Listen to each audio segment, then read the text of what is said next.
Ladies and gentlemen, my name is Liz Arline, and I would like to welcome you to the latest Global Macro webinar. At this time, you should be able to see the webinar title page on your screen, and you should be hearing the audio portion in listen-only mode.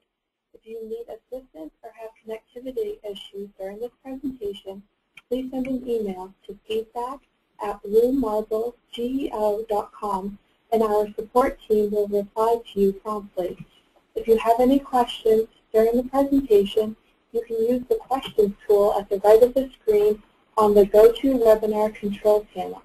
We will answer as many questions as we can during the presentation, and if necessary, we will address any outstanding questions after the finish of the webinar. Remember, you can always email our support team at gmsupport@bluemarblegeo.com. Today's 60-minute webinar will focus on the various exporting, distribution, and data sharing functions that are available within the software. Specific topics will include file export formats for vector, raster, and elevation data sharing among global macro users, page layout options and printing, geospatial PDF generation, and exporting web-ready map palettes. Before beginning, I want to remind you that the Blue Marble team will be traveling and offering training in the coming weeks. Our team will be at the 22nd Congress of the ISPRS in Melbourne, Australia during the week of August 27th. 2 one-day global macro training sessions are being offered, with seats still available on either Monday, August 27th or Tuesday, August 28th. During the week of September 10th, we will be at ECIN in Haugesund, Norway, where we will be delivering a paper entitled Taking Control of Your Data with Blue Marble Desktop and Global Energy Mapper. Later in September, our training team visits Calgary, Alberta. There are still some spaces available in both 2-day Global Mapper classes during the week of September 17th. Finally, we will be exhibiting and presenting a paper at the GIS in the Rockies Conference in Denver, Colorado. We look forward to seeing you in the Mile High City on September 20th and 21st. If you would like to find out more about these events, please contact your Blue Marble sales rep at gmorders@bluemarblegeo.com. Dates and locations can also be found on our website. At this time, I would like to introduce David McKittrick, Senior Application Specialist at Blue Marble. Good afternoon, David. Thank you, Liz. Good afternoon, and good afternoon, everyone. Thank you for joining us today. We really appreciate you taking the time. Some of you I know are in some strange time zones. Some of you it's in the evening, some in the morning. I've heard stories of people getting up in the middle of the night to attend our webinar, so we really appreciate your dedication.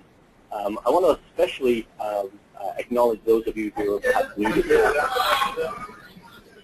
We really appreciate you taking interest in the application, and hopefully throughout the course of today's session, we will be able to provide you with enough information that will allow you to get an idea of the capabilities. I'm running into a little bit of a technical issue with our audio right now, so I'm going to put you on a hold just for 1 second and then go right back to you.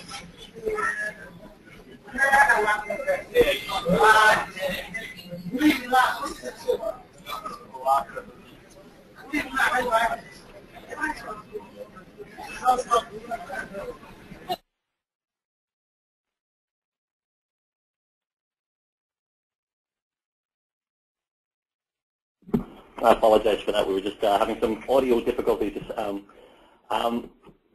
Before we begin the presentation today, a few housekeeping details. As Liz had mentioned, on the right side of your screen, you will see a question section, a question component in the GoToMeeting toolbar, the GoToWebinar toolbar. Feel free at any time, if you have a question about the content, to ask a question in there. We have several people standing by to respond to your questions. In the event that we don't get to your questions, the event we don't have time to answer, we will follow up with all questions. We will make sure you get the answers that you need. So feel free to use that. And also, as Liz had mentioned, we do have ongoing email support. You can email us at gmsupport@bluemarblegeo.com, and we can answer any questions at any time. I'm going to provide you with some more detailed contact information at the end of the presentation, so if you've got a pen and a pad of paper, you can scribble down those addresses. As far as today's content is concerned, we've typically approached our webinars dealing with access to data and the data processing capabilities of Global Mapper. And when we were discussing the content for today's session, we thought it would be a good idea to kind of shift a little bit and talk more about the capability within Global Mapper to get to export data, essentially to get data out. And obviously that would involve the ability to export files, perhaps through some sort of processing or data conversion, maybe even reprojection, the process of sharing data, the process of even printing data. So we developed today's content kind of around that theme. And as you'll see as we go through some of the workflows and some of the scenarios, we talk about the various mechanisms that are within Global Mapper that allow you to do that. So that is the kind of the premise today. We're going to introduce our session before we begin by conducting a little bit of a poll, and this will help us in going forward to tailor the content to those who primarily attend. So what I'm going to do, and this is a first for us, so bear with me, we're going to open up a little poll and ask you to answer a very, very simple question. And the question is, do you currently use Global Mapper? So what you should be seeing on your screen is basically two options, either yes or no. And I'll give you maybe about 30 seconds, hopefully it's not too difficult, to answer that question. And as I said, then we'll get on with the presentation itself. Now, as I mentioned, we are going to be talking mostly about exporting. And when we were planning this, we talked about the various reasons and the processes involved in exporting and why you would consider exporting. And when I was thinking about this, it came to my mind that GIS is essentially a communication tool. Difficult to envisage any sort of GIS application without a communication capability, the ability to take the information that you've rendered on your map and to share it with someone. That might be your colleagues, it might be your clients, it may be some of the folks that you're developing maps for. So we are going to be kind of dealing with the communication capability of Global Mapper over the next 60 minutes or so. Okay, I'm going to give you about 10 more seconds to finish the poll, and then I'll go ahead and close it up, and we'll continue with our session.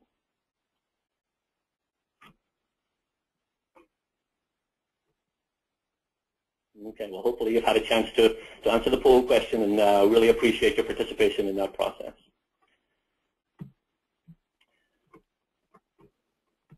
Today, very loosely our agenda, I put these slides together some time ago, and it's quite possible we will deviate from the bullets that you're seeing on your screen right now.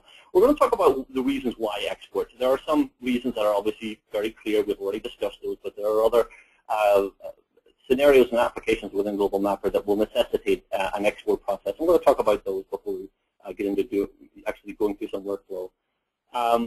We'll talk about sharing data with other Global Mapper users. For many, this is fundamental to the export process. You're working maybe in a collaborative environment, maybe within your company. We're going to talk about that process. How do we share what we're doing with other Global Mapper users? We'll also talk then about sharing data with other applications, with third-party applications. We'll go through some of the export formats and some of the export processes that are available. We're going to talk about using the export function as a reporting tool. We'll walk through a couple of scenarios where we can actually generate very useful reports, again, using some of the export functionality. I'm not sure how many of you have had a chance to look at the scripting capability within Global Mapper, but if you repeatedly go through many of the same processes and you want to automate that, you can do that through scripting, and I'll show you an example of a very simple little script that allows us to run an export on some data that we've got available. So we'll go through that one. We're then going to shift and we're going to talk about another way of exporting data, another way of deploying or sharing data, and that's through printing. We will talk about how you can design a layout for a printed map. We will actually go and we'll actually create a schematic map as part of this process, and then show you some of the layout capabilities. And unfortunately, given the limitations of the technology we're using, I can't actually show you what that printed map would look like, but we can simulate that through a preview process, and we can also generate a PDF as part of that. In fact, my next bullet is generating a geospatial PDF, and we'll use that same scenario and output a PDF as part of that process. Well, also, when this is time permitting, I'll have to keep an eye on my watch today, but time permitting, I'm also going to cover some of the exporting of web-ready data.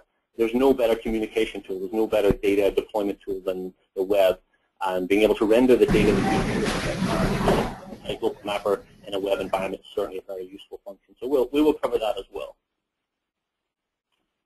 So without further ado, I'm going to go ahead and open up Global Mapper. I'm going to talk first about why we should consider exporting. Why is exporting important? Why would we need to even address exporting as one of our webinars? And I've written down a few notes myself, and I'm just going to cover this very briefly. Obviously, we want to share data with other Global Mapper users. That's the reason to export. And obviously to make data available also to users of third-party applications. We also export for data conversion, or for that matter for data reprojection. If you want to combine multiple source files into a single output file, obviously that's an export as well. Another good reason to export is to create backups of the data that you've created.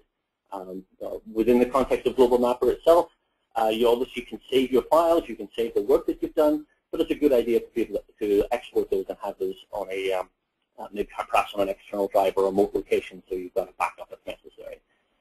Those of you who use our online data, we really encourage you to use the export function in that context. Many of you have contacted us with some issues you've had with some of the online data sources, the server not being available continually. Well, an export function allows you to capture whatever data is pertinent to the area that you happen to be working in, and obviously you have a local file then as opposed to something that's at a remote location that requires a web connection. Obviously, if you're in the field as well, that data is then available when you don't have that web connection. One of the key areas where exporting is extremely important is in assigning or applying applying modifications you made to source files to the original data. Now, I'm going to bring up some sample data. I'm going to be working with several sample files as I go through these scenarios, and just by way of illustrating some of these functions. First file I'm going to bring up is actually an area of some coverage of Texas. On the screen, you should see a map outlining the counties in Texas. It's derived from a shapefile. I imported it. I have this already prepared. Now, the data that's being rendered here, the data that's being displayed, is referencing a source file, in this case a shapefile. If I make a modification to this data, if I ruthlessly go in and I say, you know what, this particular county doesn't exist anymore, and I delete it, the original data is not being saved. The original data is still intact.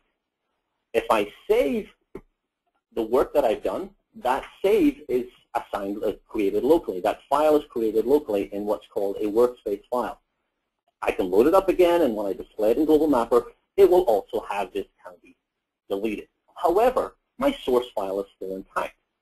So if you're intending to use Global Mapper as a tool to make modifications to source files, it would require me to export this. I would be required to export and essentially override the existing file. So that's one of the fundamental reasons you're going to export.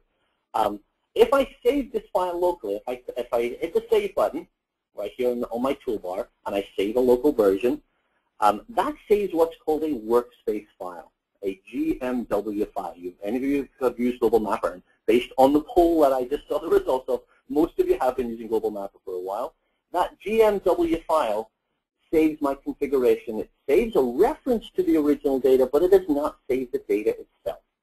So that would require me to export, override the existing file, and I would have I would have used Global Mapper in that context for modifying. So what if you do want to share data with Global Mapper users? What's the process? As I've mentioned, my Global Mapper workspace file does not contain the data.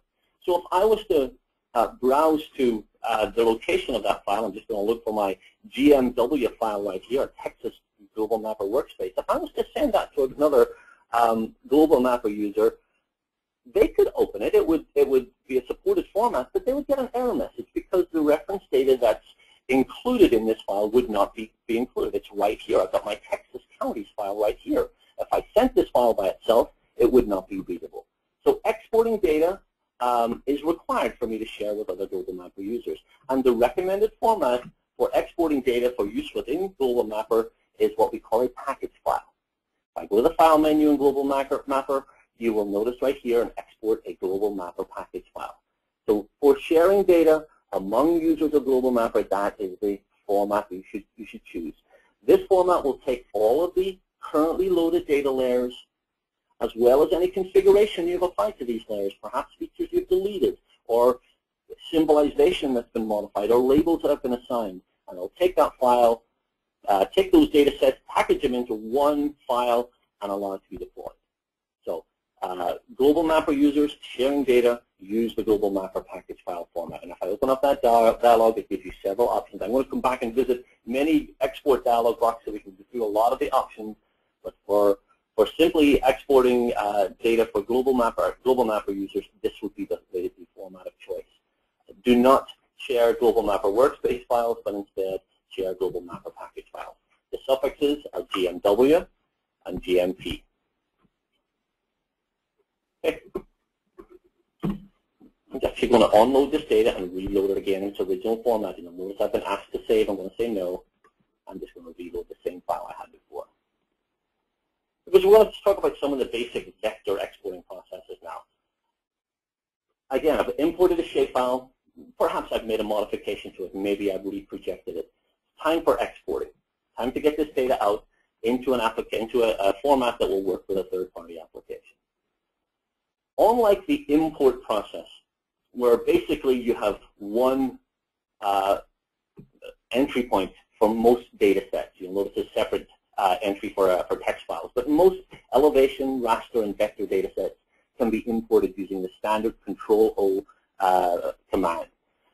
For exporting, well, basically you have to define the type of data before exporting. Is it raster data? Is it a vector format? Are we exporting elevation data? Well, in this case, I've got vectors. These are vector data. So I'm going to select that as my export format. Now, we're prompted with a drop-down list that allows us to select the type of file that we want to generate. And this is one of the strengths of Global Mapper. We've mentioned before in previous webinars the file format support for importing. We also have an extensive list of formats that can be exported. Most of the common file formats are included here. We have, for instance, shapefiles. We have DWG, DXF, AutoCAD files. We have map info files supported here. We have various files that will go to GPS devices, Lawrence and Garmin devices. So there's an extensive list, and this list is being added to continually. So if there is a file format that's not included in here that you'd like to see, please contact us.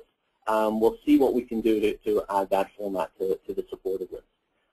In this case, I'm simply going to choose a shapefile, one of the more common GIS file formats. I'm going to click OK. Now, within this dialog, I put various options as far as the export process is concerned. Global Mapper could display multiple layers. I could have point layers, I could have line layers. In this case, obviously, I don't. So I'm going to simply choose my areas. I'm going to do that in just a second. Some of the other options at the bottom of the screen, I can add various attribution to my file as it's exported. For instance, I can add symbology that allows me to determine the coloration that's been applied. I can add, generate elevation if necessary. I'm going to do that one a little bit later. So there's multiple options here as far as the export process is concerned. You'll also notice at the top we have a couple of additional tabs in the export dialog, one for gridding and one for export bounds. These are often forgotten about. We frequently get people contacting us asking us how to, for instance, perform a limited export. And this is the way you would do that. There are many ways of limiting. I'm going to go through some of these in a little bit where we can define the extent of what's going to be limited, exported by entering whatever bounds or whatever limiting criteria we want within those export bounds. Similarly, if the data set for origins typically used in raster data sets, we can export a grid of data as opposed to one large file. So this is a standard set of functions that you're going to find for most of the exports that you're going to perform within the application. In my case, I'm simply going to choose the areas. We're going to export them as they are. I click this button, it prompts me to save. Now, I've actually created a little folder on my desktop called Exported Files. We're going to drop a bunch of things in here today as we go through various export functions. I'm just going to call this Texas, and I'll hit save. And that's the process. That's the export process completed. I've generated a shapefile. Now, the source data could have been any number of formats as well. So, simple export. As you saw, the dialog allows me to set certain parameters as far as that export is concerned. I'm talking about limiting the export. As I mentioned when we saw that dialog, I'm actually going to bring up a second layer here. This second layer shows me regions. These are actually regions as defined by the Texas Railroad Commission. For those of you who work in the oil and gas business, you're probably familiar with this organization. And this is the regions as defined by that organization. What I'm going to do with my digitizer tool, I'm going to select one of those regions, region 10. I'm going to turn my counties back on again. I'm going to go through the same export process as before. I'm just going to go to File. Again, we're going to export a vector format. Shapefile will be fine again. We'll just choose the same format. This time, when I go into export bounds, I'm going to specify a limited area for exporting. Now, I've already selected this area feature. It happens to be region 10 in my regions layer. So I'm going to crop to my selected area feature. I'm going to use this option right at the bottom, and it's going to limit my export to just what you see within that area. Some of the other options in here, we can limit it to if my view was zoomed in from the total view of the entire layer. I would have the option to just view the export the data on screen. I can define lat long boundaries based on what information I plug in here or whatever global projection parameters I have available. So there's multiple ways for me to limit the extent of what's exported. I'm going to go with my selected area, and again, I'm going to click OK. Oh, I need to define the type first. My apologies. Let me go through that again.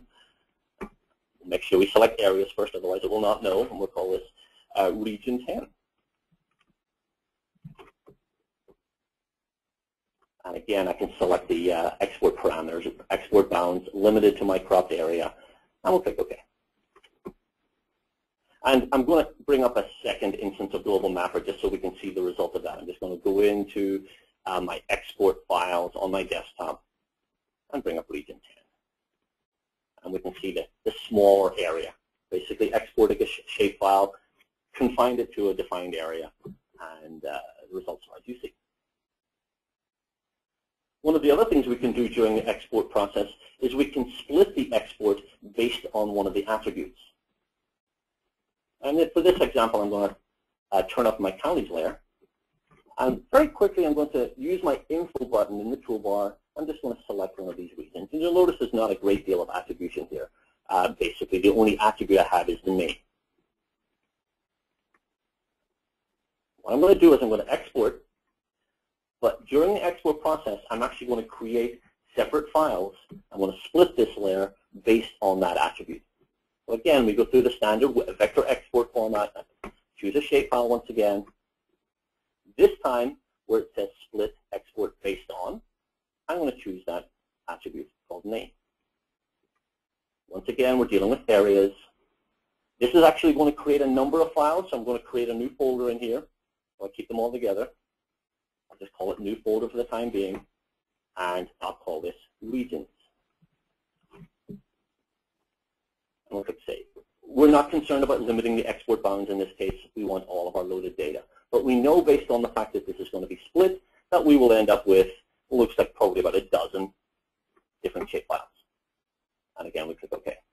And you can see very quickly, I don't know if you saw that in the web broadcast version, but it went through a dozen little dialogues to show me the export process. And if I view my new folder, again, you can see each one has been assigned, first of all, the name, and then a sequential number that represents the value in that name field. So I've been able to basically split up my data based on inherent attribution within the data. Okay.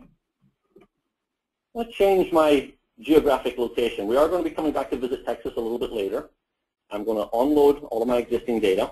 I'm going to visit some a little closer to where we are right now up here in Maine. I'm going to open, and bear with me while I browse through my data.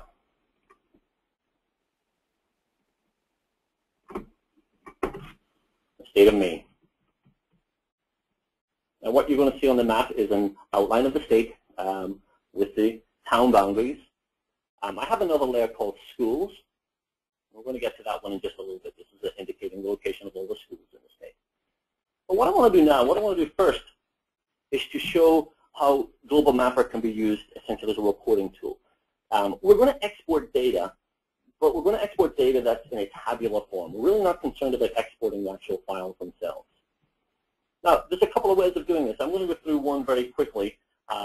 Very easy, simply going through the search engine.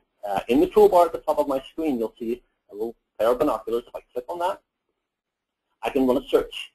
And the search I'm going to run is based on the county.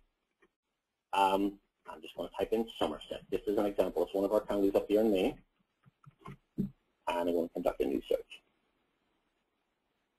And you'll see my list is now limited to Somerset County. This is the attribute table, a glimpse of the attribute table. I'm not entirely sure what all these attributes are. This is a layer that I downloaded from the main Office of GIS, or the main Geo Library. But you can see it's limited to just those that have the instance of the word Somerset under the county field. Now with this subset of my data, a few things I can do. You'll notice the Select All button. And I've selected everything in this table. I can now right-click and I can copy these features to my clipboard as text, essentially commonly limited text. I could then paste them into Excel. I'm not going to go any further with this process, but that's another mechanism for essentially getting data out of Global Mapper. I ran a very quick query, very simple query, and now I can export that data in a tabular form. I'm not concerned about the geometric features, just in the data itself.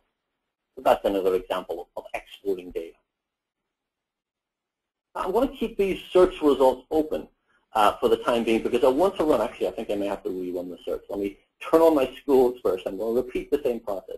Because what I want to do now is I want to generate another type of report, and this report is going to be based on the number of, or the attributes assigned to schools that are confined within an area. And I'm going to do that based on the searches again. I'm going to run my search. Unfortunately, I did not remember the criteria from before, so I'll just type it in again. Somerset County, we'll do a new search. And once again, my list is now limited. This time what I'm going to do is select all of these features. I'm going to right-click again, but this time I want to select them with my digitizer tool. And what that's going to do, and I'll show you on the map in just a second, it's going to highlight them all on the map, and I've changed the configuration of my setup so that all of the areas defining Somerset County are going to be outlined in yellow. So go ahead and do that, and we'll close. And you'll see now this is the area of Somerset County. What I'm going to do now is I'm going to export a CSV file, essentially a common delimited file, with my point data that's limited to what you see on my screen right here. So go to File. I go to my vector format once again. I want to change from shapefile to CSV file. I'm going to click OK. Now, really the only option I want to choose at this stage is to define my export bounds once again based on my selected area. And I click OK. I give my CSV file a name. I'll go one level and call it Schools. And I could probably give it more explicit name, Schools in Somerset County. And I will save. And if I go to that folder right now, go to my desktop, go to my exported files, and go to Schools, you'll see now I have a report of all of the schools within that area. So I wasn't concerned about exporting the geometry, simply running a report based on the inherent attribution. A couple of other things we can do. I'm just going to go through these very quickly because I want to make sure we have time to deal with our printing before our session, for the end of our session. We can export things like centroids of polygons. So let's say, for instance, I have a parcel there. Let me once again open up some different data. And I'll open up my parcels. And this is going to show us some parcels here for a little town that we're in here in Maine. I can generate centroids for all these parcels and export essentially a long value for each of these centroid locations. Easiest way for me to select all these objects on the map, especially if I've got multiple layers on the screen, is to select the layer in the Overlay Control Center, right-click, and choose Select All Features with my digitizer tool. What that does is it basically highlights them all, selects them all, allows me to apply the edits that are available. I don't have to manually select them. I don't have to drag a box around all of them, which would obviously select anything that's on the screen. That's a much easier way of achieving that result. I then can right-click, And under my advanced feature creation options, I can create new centroid points at the center of my selected features. This is going to generate a set of points, and you'll see it's automatically assigned to my user-created features. One centroid point for every parcel. I can turn off my parcels, and I've got a list of points now. I want to bring in an elevation data set. This is an underlying elevation model. We now have centroid points. We have an elevation model. If I export these vectors, I'm going to go back into my export vector format once again. This time I'm going to go back to choosing a shapefile.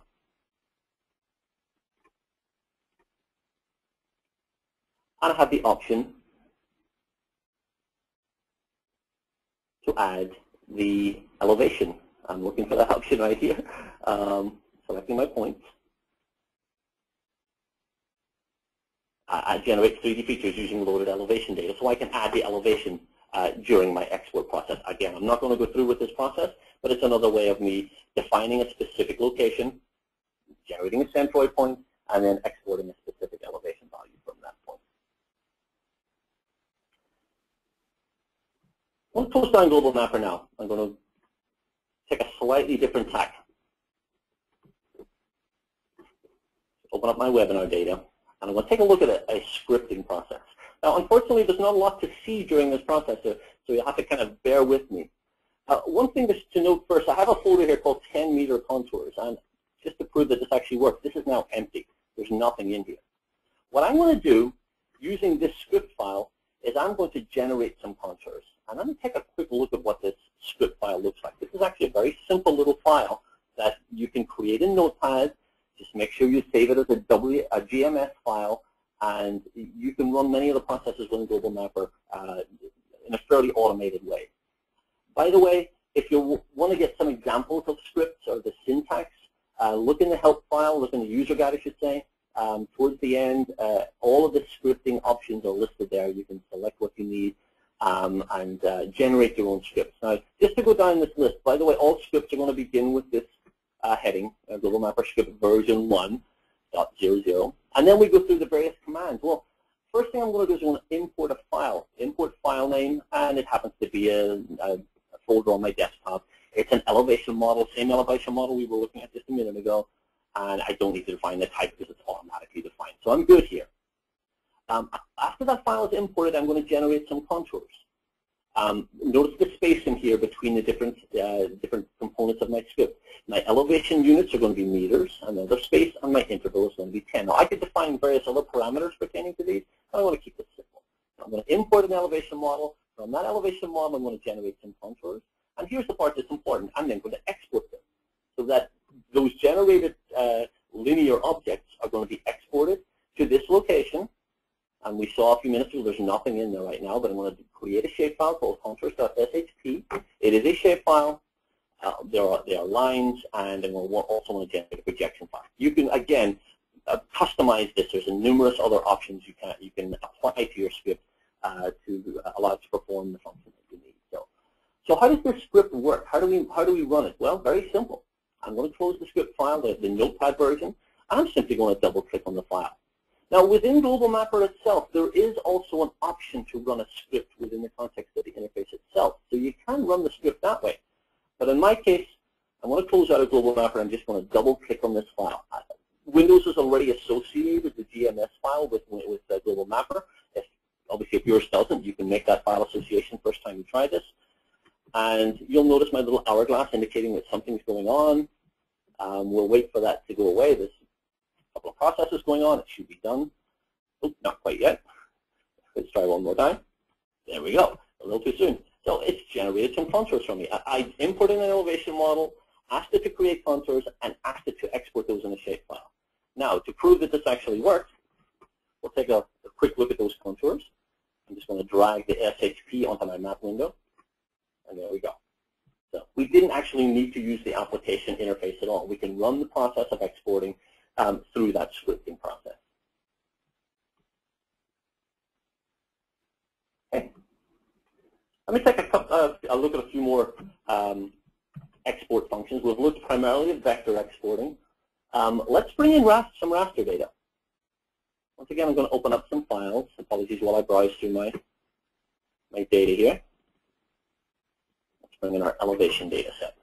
Okay, we have a standard elevation model derived from the 10-meter net data you can get through our online data service. And we'll also bring up, I believe this is preloaded. Oh, actually, you know what? I'm going to bring up a different file. I apologize. Let me bring up my parser.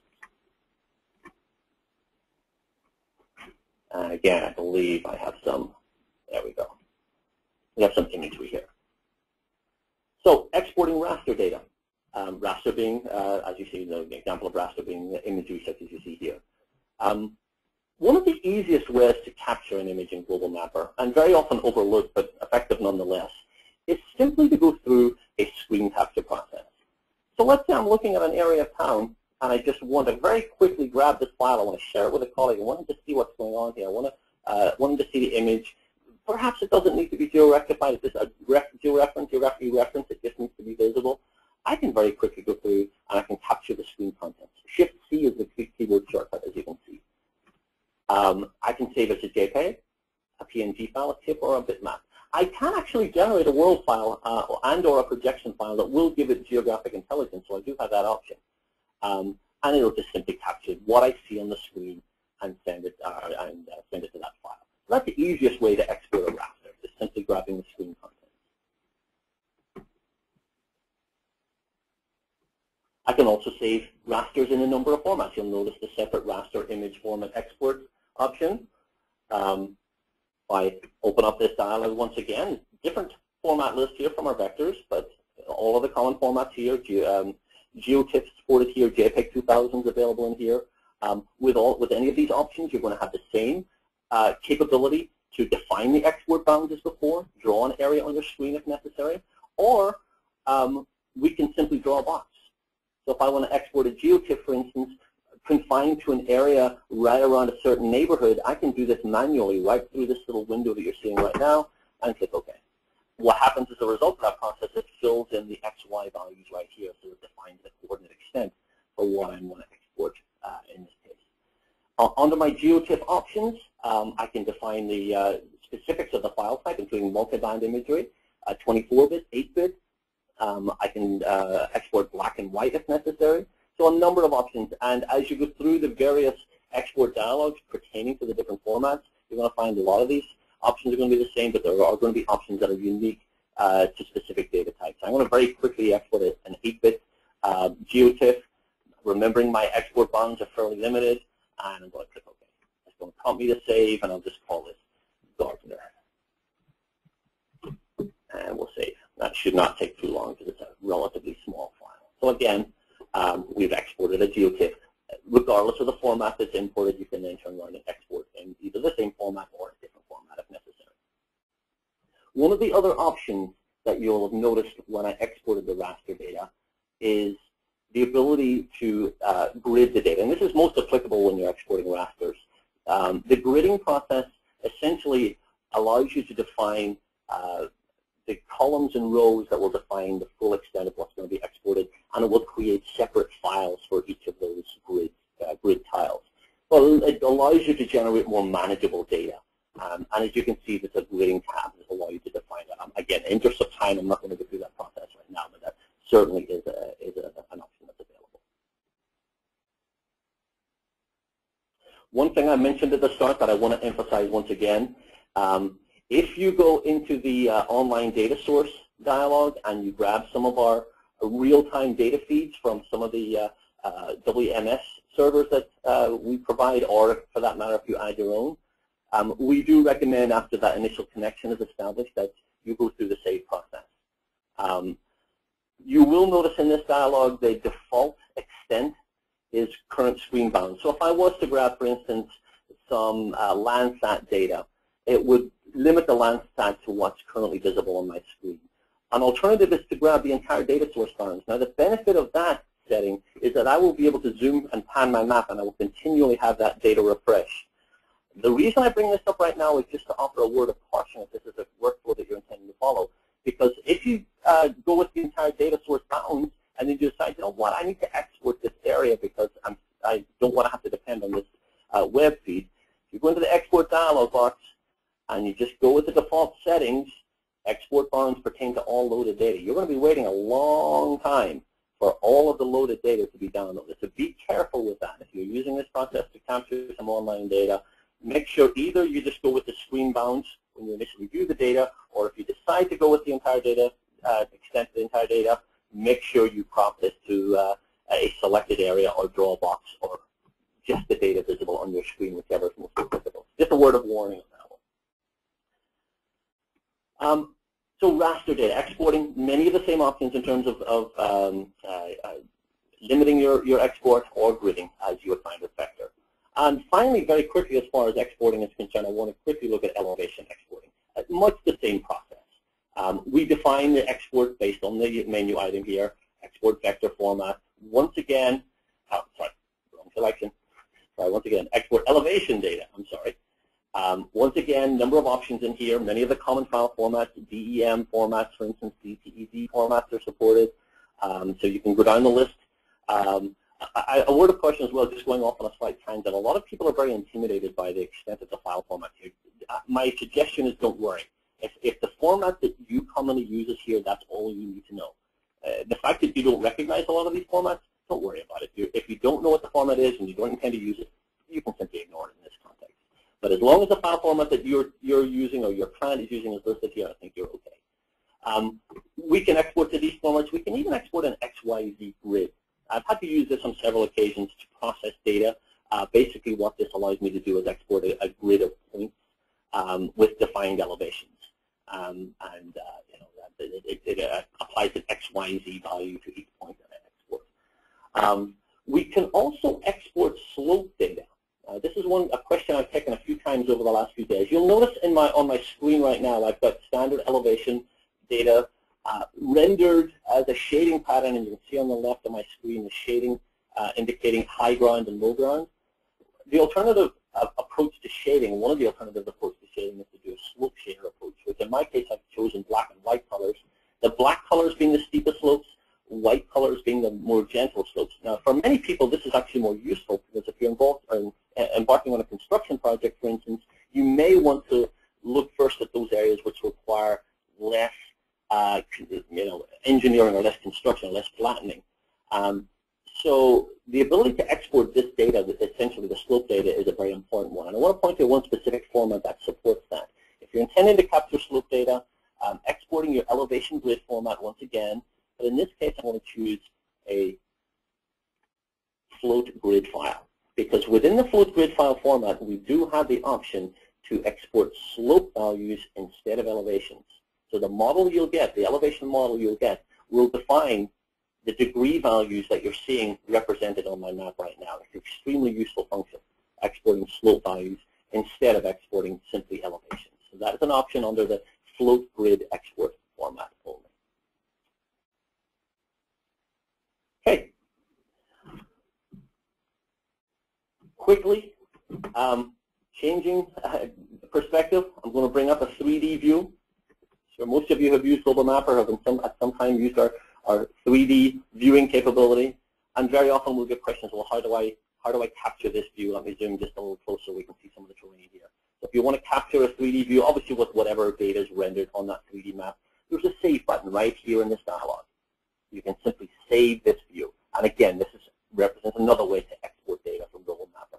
Save the image, standard format as before, simply save the file. And you'll have that 3D rendering as a saved file. So another export function within Global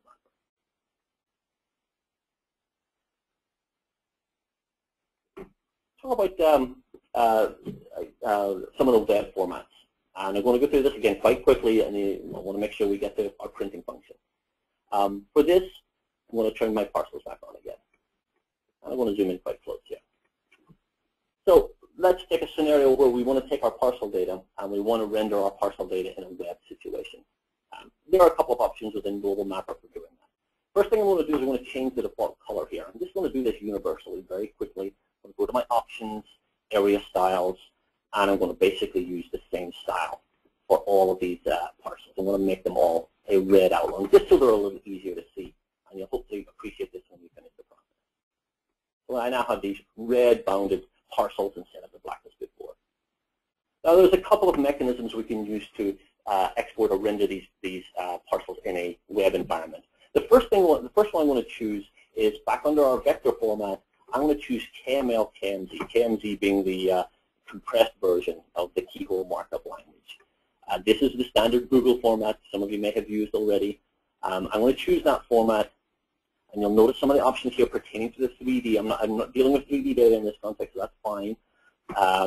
I'm limiting my export bounds just to what's on screen, just to keep the file relatively small, and we're going to click OK on this.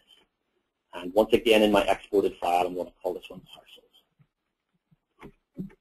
So obviously, what I've done here is very hasty, but you would process your data in whatever way you need before initiating the export process. Now, the file that I just created, if I go up a couple of levels, go to my export data, exported files, is this KMZ file. It's actually associated with Google Earth. I'm hoping this will work because I know we're using some of our bandwidth for the webinar, but hopefully it'll bring up Google Earth for me. And in its raw form, I can simply render that. And hopefully you're seeing this coming through. It will eventually zoom into where we're located, and you can see these little red parcels appear. So that's a very simple way to generate KML files and have them available through this web environment. KML, by the way, is also supported through Google Maps. You can render these in a Google Maps environment, and you can publish that to a public site as well. These are interactive. We can click on these. Actually, they're unknown feature types right now. I didn't spend the time to actually process them the right way. But these KML files can be rendered in this Google Earth environment. Let me just close out of Google Earth. We'll discard that. The other thing, the other mechanism, web mechanism that's available in Global Mapper, and some of you may have looked at this in the export options, is to export web format. And this specifically is for creating web-enabled tiles. If you click this option, it gives you another format drop-down list. There's Google Map tiles, there's also Bing Map tiles, OSM, the OpenStreetMap tile format supported in here as well as a couple of others, some proprietary Whirlwind tiles, for instance, at the bottom. This is going to generate raster tiles of what you're seeing on the screen right now. I'm going to go with the Google Map tiles option. I'm going to click OK. I'm not going to talk a lot about the options in here. Again, in the interest of time, I'm just going to quickly click OK.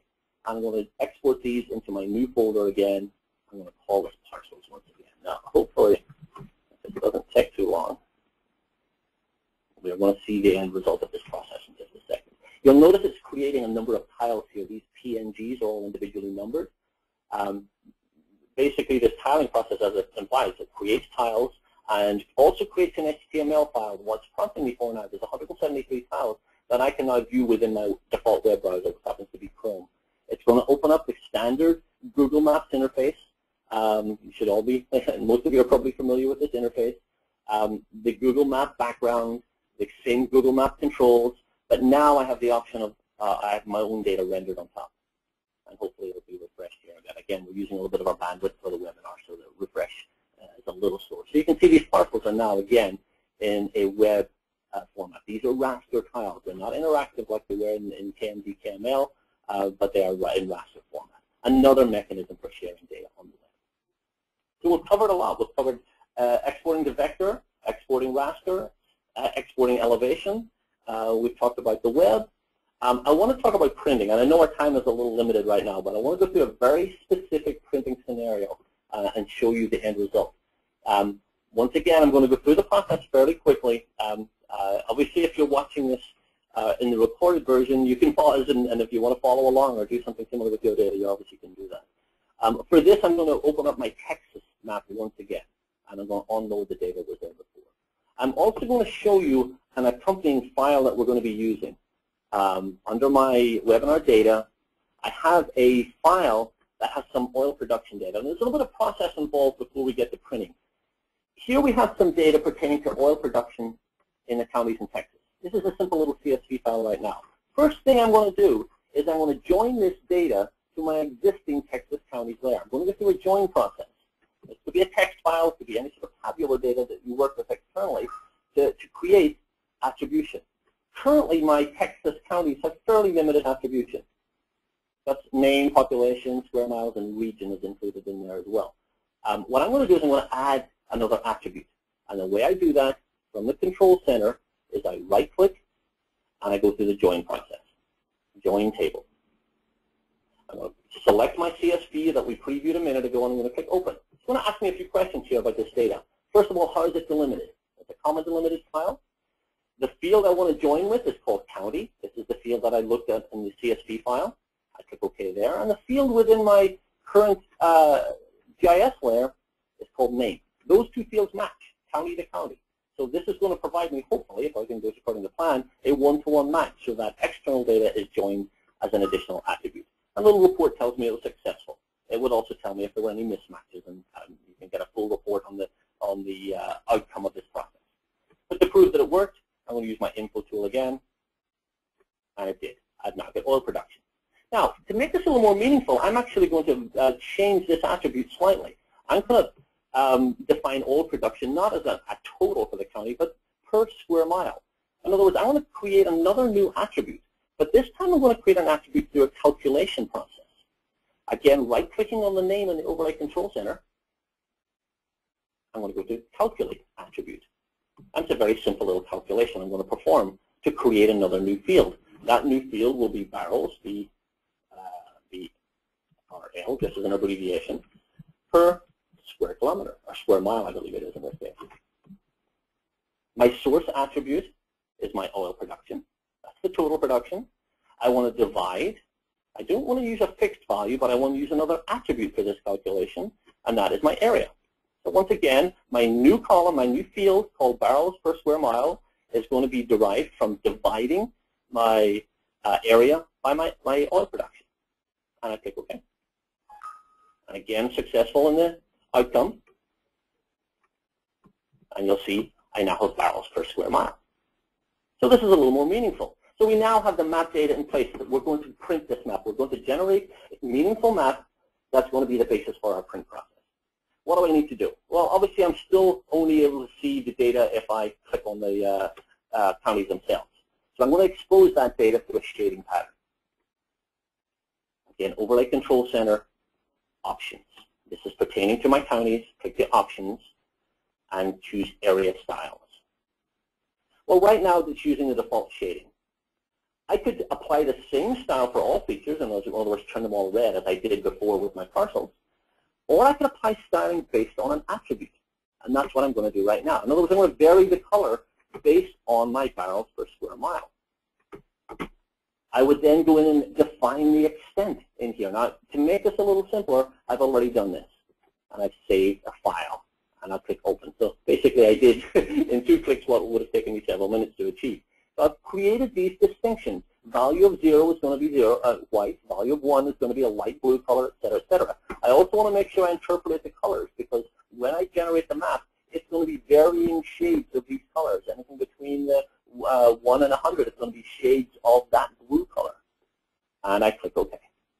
And I've created a meaningful map. Now, that took a few minutes, but I was able to take a CSV standard tabular file, assign the data to the map, and then render it in a way that's now meaningful. We now can see that data in its locational context. We can see, obviously, heavy concentrations of oil production in the western part of Texas, which we knew anyway, and the southern part as well. So I'm going to use this map as a basis for printing.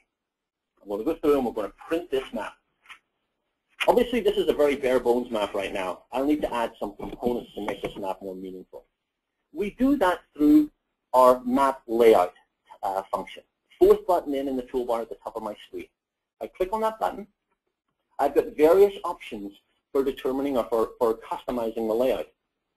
First thing listed here is distance scale. Well, in my case, it really isn't that relevant. I'm not that concerned about a distance scale on my printed maps. I want to check that one off. And each time I do perform one of these actions, I'll click Apply. So you'll see that disappeared. I do want my legend to appear. Actually, I don't want an elevation legend, but I do want my map legend to appear. Right now it says no map legend. I want to display a legend based on these loaded vector types. And again, I'll click Apply. Well, we've got a very kind of slimmed down legend over here. I want to put a heading on here. I'll just type oil production. Obviously, you can take more time and do whatever it's more is relevant in your situation. Oil production is fine. I can define the font. I can define the the appearance. I can determine the background color for this feature. I can determine the position. I am going to modify this position right now. I'm going to change this to be 1 inch from the left side of my screen and 1 inch from the bottom. And we'll click OK, and hopefully if we click apply, it'll jump over to the other side of my screen. So we can define exactly where that legend appears, and obviously customize it in several other ways. That's our map legend, representing the features that are displayed on our map. We can put margins on our map. We can essentially draw a margin along the outside of our map if necessary. We can put some text on the map, and this is what I'm going to do right now. I'm going to put some text. I'm going to type in Texas oil production. Obviously, you can put whatever else you need in here. Now, that text is going to have to be a little larger than 12 point. I'm going to make that about 36 points. This is our bold heading, and everything else works fine. You can obviously customize the font and the appearance, but we'll just click OK. Where is it going to appear? Once again, we're prompted to decide where is it going to be positioned. Well, I want it to be right in the center, so 0 inches from the center looks good, and I want it to be close to the top. So we're going to go with I'll go with 0.2 inches from the top of our screen. And you can play with this trial and error, see what works best, move it around if necessary. We could add additional text if necessary. We could add a text box to describe maybe in more detail, and again, position that wherever we want. Well, we'll just go with our title for the time being. Finally, we've got an option of putting a north arrow on here. Let me apply my heading first. Now, right now, it's obviously sitting over the map. We'll move that around in just a second. North arrow, I'm not going to put on, by the way. I think the north arrow, we don't need a north arrow in this context. This map is conveying information about the oil production, so we don't need to specify direction. So those are just some of the layout options that we have available. Obviously, we can zoom in and zoom out, and you'll notice that regardless of the position of my data on the screen, the features that I've added are relative to the page, not to the map features themselves. So you can tweak the appearance and tweak the location of the features on your screen. Now, there's one more element I'm going to add to the screen, and this is a slightly kind of disjointed procedure because it's not within the map layout, but it will give us a map layout component, and it's going to be to add a new data layer. I'm going to go to File once again. I'm going to open some data, but I'm going to open this data file at a fixed screen location. Now, you'll notice the formats that are supported are same format as before. We've got all these listed vector and raster formats. But in my case, I'm just going to simply choose a JPEG. It's not geographically referenced. It doesn't need to be. It's going to position this at a location relative to my screen. I'll click Open. And the position, well, first of all, my size is, I'll type in about 33% of my width. Position is about ½ an inch from the right side of my screen and about ½ an inch from the bottom. And we'll apply that as well. And there we go, little blue marble geographics banner at the bottom. So any graphic file can be added at a fixed location. Now, if I save this workspace right now, these elements are going to be saved. If you want to save a banner, a corporate banner that's going to appear on every print map, generate a workspace file that references the location of that file, and every time you come in here, it will appear. So it's a way of essentially generating these pre-formatted print layouts, if you like. So we're ready to print our map. I obviously went through that in a very hasty way. File. First of all, I'm going to go through the print setup dialog for one very specific reason. This is standard print, pre-print functionality. Right now it's in portrait mode. I'm going to change it to landscape and click OK. That's all. Now I'm going to go through to the actual print preview. I would hit print typically, but print preview obviously will give me a view of the printed map beforehand. I can define a printed scale if necessary. So if I want to print to a specific scale, in this case I have 1 to 750,000, I can do that. I can print black and white. So these are some of the options available. In this case, I'm simply going to print to a file. It's going to give me a preview mode. We'll just click OK. And maybe I should enlarge the size of the space just a little bit, but you get the idea as to how this process works. Not a very high quality map. This is just simply in preview mode. But now we can define on maybe a larger area. We'll go back into our print preview mode again, and we'll see if that looks slightly better. And once again, we can now increase the size. So you can generate a pretty high quality, presentation quality map. And once again, I'm going to pause here briefly. This started out several minutes ago as a simple CSV file, and we've been able to transform it into an exportable map with some pertinent and interesting data. Now, the final thing I'm going to show, and I apologize, we have gotten to the top of the hour, but the last thing I want to show you is the ability to export this data also as a PDF. And we have a dedicated export PDF file menu item right here. Similar to my print setup, again, Again, we can export to a fixed scale. I'm going to turn that off. I want to fill my page with the data. We can define margins. We can put a header on here. Again, as with all the other export options, you've got gridding and export bounds options in terms of dividing your PDF into multiple files or limiting it to a certain area of your screen. Right now, I'm going to make sure I export all my loaded data. That's my intent right now. And we click OK. We save our PDF. I'm just going to put this one right on my desktop so we can quickly get to it before we wrap up, and we'll hit save. And it's now generating not just a PDF, not just a standard PDF, but it's actually a GeoPDF. There are geographic features embedded. The locational characteristics are embedded in the file. And very quickly, we'll open up our PDF, and we'll see the result of this process. So apologies towards the end, little quick, little hasty, little fast in the delivery. Hopefully you've got an idea as to some of the export functions, the export capabilities. I hope that you got answers to your questions, those of you who asked questions, and as I mentioned at the start, if your question was not answered, we will follow up and answer those questions for you. We will be putting this recording up on the web within a few days. Keep an eye out and we'll have that posted. So I know I went through some of these functions pretty fast. If you want to go back and review them and pause and work with your own data, that would give you an opportunity to do that.